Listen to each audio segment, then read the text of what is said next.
Halo Sobat Ilmuwan Muda, kembali lagi di channel YouTube Ilmuwan Muda. Di sini saya Arif Rahman Hakim, kembali lagi di Bongkar Kampus. Nah, di sini kita akan membongkar kampus Politeknik Pembangunan Pertanian Yogyakarta Magelang, kampus saya. Nah, di kampus Politeknik Pembangunan Pertanian Yogyakarta Magelang ini adalah kampus kedinasan di bawah naungan Kementerian Pertanian. Nah, di kampus yang di bawah Kementerian Pertanian itu ada 6 Polbangtan dan satunya PEPI. Nah, Polbangtan itu sendiri terdiri dari 6. Yang pertama ada di Medan, di Goa, di Manokwari, kemudian ada di STP Bogor, kemudian di Malang dan di Yogyakarta.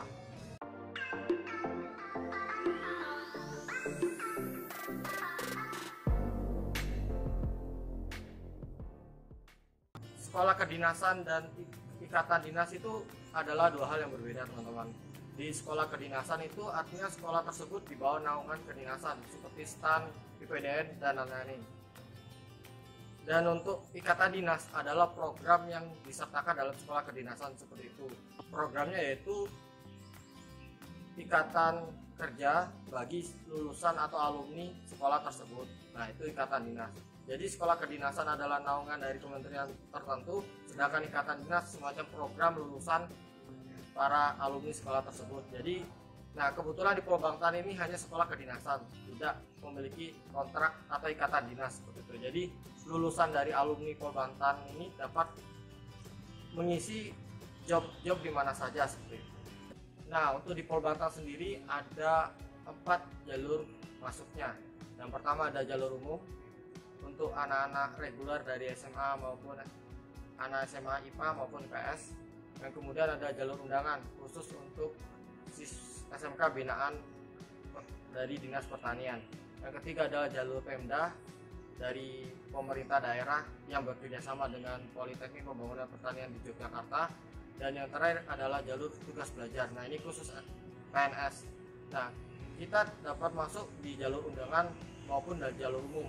Karena jalur Pemda ini adalah kerjasama antara kampus dengan pemerintah daerah. Jadi hanya daerah tertentu yang mengadakan kerjasama dengan pihak kampus yang bisa mengajukan ini.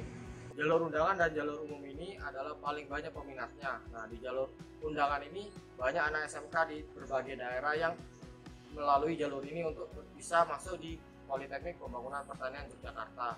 Nah, yang kemudian adalah jalur umum. Nah, jalur umum ini memungkinkan para lulusan SMA baik dari IPA maupun IPS untuk gabung di kampus Politeknik Pembangunan Pertanian Yogyakarta ini. Itu saja dari penjelasan seleksinya. Selanjutnya kita akan membahas mengenai anak IPA dan anak IPS dapat masuk di prodi apa saja. Nah, untuk anak IPA dapat memilih semua prodi di Politeknik Pembangunan Pertanian. Ada 6 prodi yang tersedia. Nah, kemudian anak IPS hanya dapat memilih prodi 1, yaitu penyuluhan pertanian. Oke teman-teman, kalau kuliah di Polbangtan ini, teman-teman wajib untuk menaati beberapa peraturannya. Ada peraturan yang menarik dan harus ditaati. Yang pertama adalah teman-teman tidak boleh menuntut untuk diangkat jadi PNS.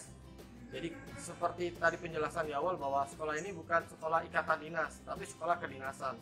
Nah, yang kedua adalah selama menempuh pendidikan ini teman-teman nggak boleh untuk menikah, apalagi hamil. Jadi teman-teman nggak boleh untuk menikah selama 4 tahun ini jika tepat waktu.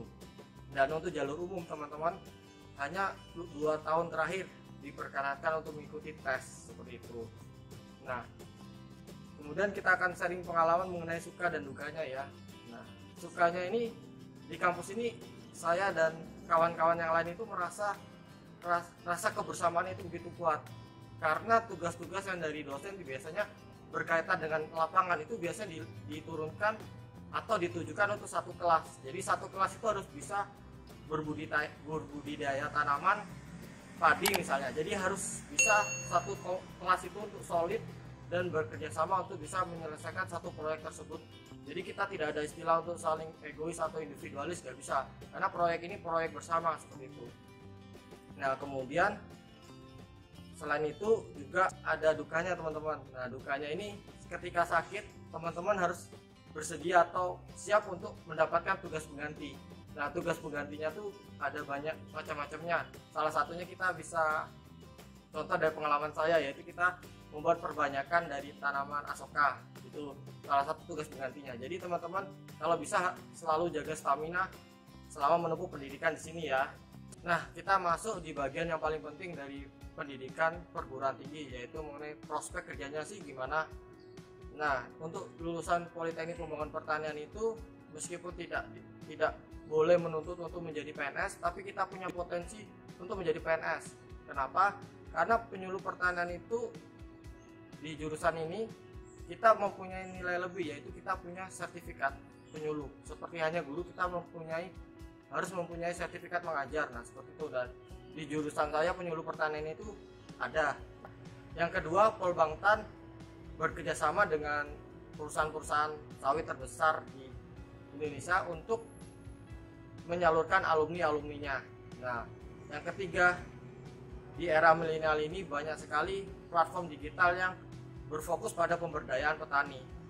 Oleh karena itu mereka banyak banget butuh pendamping petani yang ada di lapangan. Nah, jurusan ini sangat sekali sesuai dengan kebutuhan yang ada di lapangan saat ini.